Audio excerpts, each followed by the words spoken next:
Menjadi bangsa yang berintegritas. Itu tema firman kita hari ini. Firman dalam rangka memperingati kemerdekaan yang ke-80. Indonesia kita yang tercinta, saudara. Kata integritas seringkali dan biasanya diartikan dengan sederhana, yaitu antara kata, bahkan angan, kata dan tindakan itu satu kesatuan, klop, kan begitu. Jadi satu kesatuan bukan hanya secara teritorial, negara kita banyak pulau dan wilayah, tetapi juga secara jiwa harus satu kesatuan, seiring sejalan. Tetapi ketika dikaitkan dengan firman Tuhan, maka akan naik lagi nih levelnya.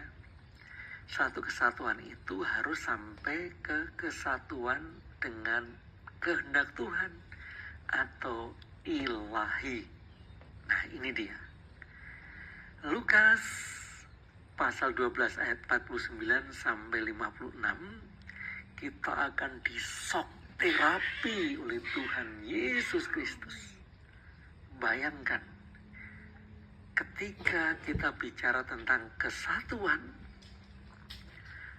Tuhan Yesus memulai kata-katanya, "Aku datang melemparkan api." Bayangkan, ini kan sebuah kata-kata yang keras. Ternyata integritas di dalam Tuhan itu tidak mesti digambarkan dengan air yang sejuk, sesuatu yang tenang dan enak-enak. Tetapi juga Tuhan katakan bahwa Tuhan itu melemparkan api. Ini sebuah energi, semangat, dan keberanian. Sama ketika para pejuang kita mendapatkan kemerdekaan. Itu tidak dengan cara yang mudah, tapi dengan cara-cara yang tegas. Dari angkat senjata, juga dengan perundingan-perundingan yang alot. Itulah sebuah integritas di mana bersama Tuhan harus berani melawan dengan sesuatu yang tidak benar. Mungkin kita sudah mendengar dari berita di Pati, bagaimana ada demo besar-besaran rakyat menentang kebijakan bupati yang menindas. Artinya itulah konsekuensinya untuk menjaga sebuah integritas sesuai dengan firman Tuhan. Firman Tuhan harus berani untuk melakukan tindakan tegas. Tapi ingat, ini api dari Tuhan. Jadi bukan api yang destruktif, tapi ini kan tentu api yang penuh dengan kebaikan. Apalagi apinya yang menyala itu adalah api Roh Kudus.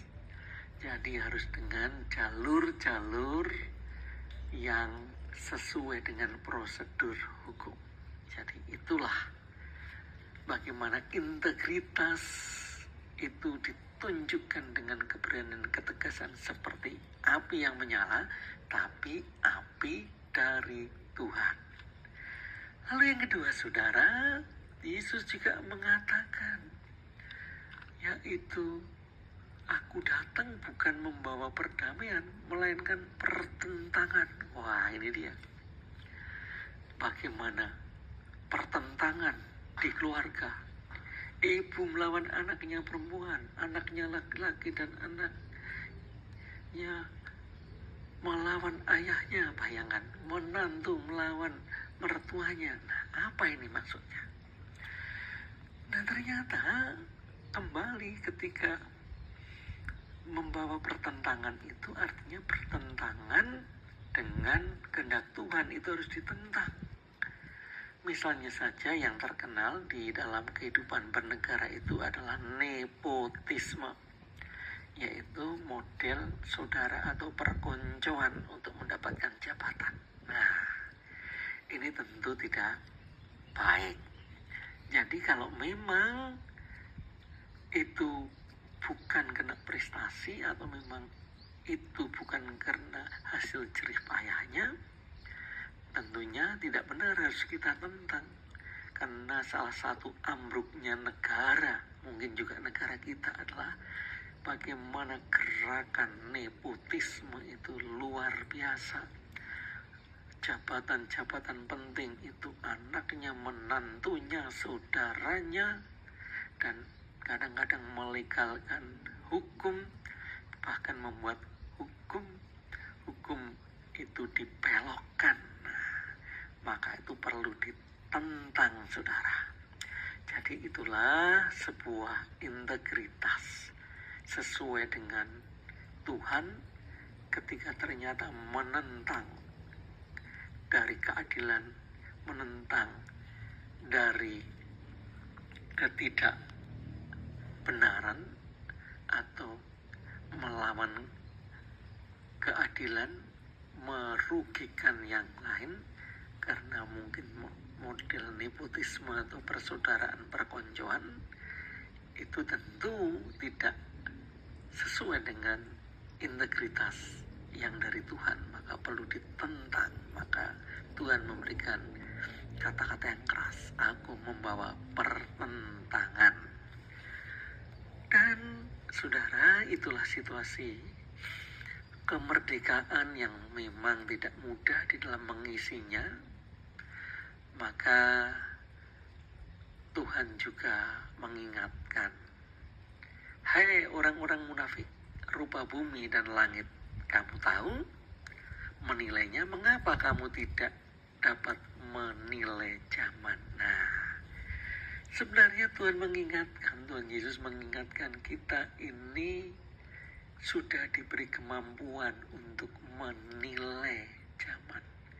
Kita diberikan akal budi, hati nurani.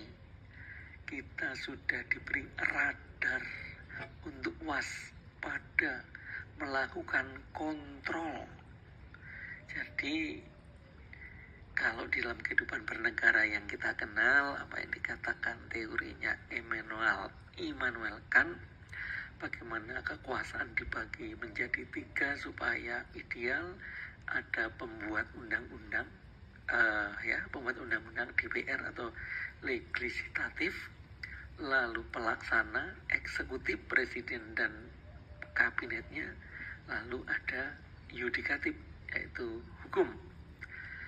Nah, itu idealnya, tetapi praktiknya seringkali 3 lembaga ini juga melenceng. Seringkali justru melakukan tindakan-tindakan yang menentang keadilan.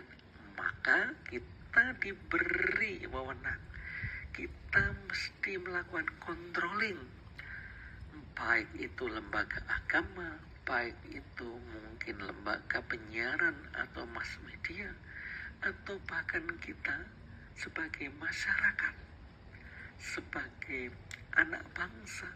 Apalagi sekarang banyak kita gunakan sosial media, kita bisa melakukan controlling supaya kita ini menjadi orang-orang yang waspada, menilai zaman, sehingga apa yang dilakukan bangsa Indonesia itu tetap berintegritas, artinya satu kesatuan dengan integritas Tuhan. Jadi mari saudara, kita akan lakukan kehendak Tuhan ini dengan kekuatan api Tuhan, tegas dan berani.